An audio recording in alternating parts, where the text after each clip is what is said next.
Welcome back to part 2 of Wicklow County Matters. We're now going to talk to Rod Coyne about his 1916 commemorative collection. This is my friend Barney, he's the gallery manager. So Paul, this is the calendar I was telling you about, and this is actually what started the whole exhibition for me. So we started by creating 12 portraits based on just some key figures. It's impossible to get everybody in there. It didn't matter if the month had passed.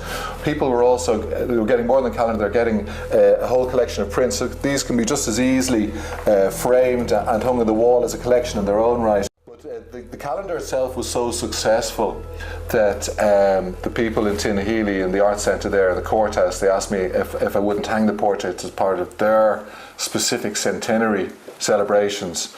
So I agreed to that quite readily. I was delighted to do that. We're going to have the show coming up on the 13th of March. We're opening there, and it'll run for a month. But the originals, I wanted to hold on to those to see if I can use those for a travelling show. So I'm looking to the States to see if we can keep that going. And in the meantime, what I've done is a collection of prints based on those originals. Mm-hmm. So we will have all those prints there. Each original painting will be there, and each print will be hanging there. And the prints, they're also available. We have them on our website. Because you focused on some of the figures that have been forgotten about.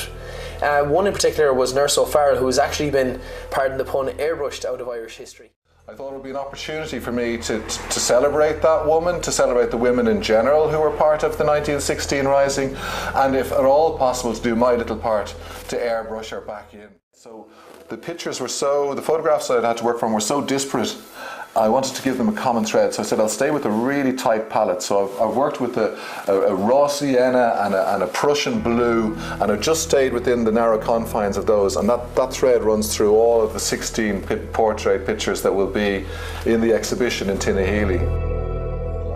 But this time I made a conscious decision of not using any technical devices, but literally using my onboard Photoshop to translate the photograph I was looking at in front of me through me onto the canvas, and that way I was going to have a conversation with the person that I was painting, and I hoped that way to get a little feeling of the type of person they were, you know, and a bit more than to get between the lines of what's just written in the history books. I'm very interested in getting the 1916 portrait collection seen as far as possible. So I'd like to I see it as a ready-to-go travelling exhibition.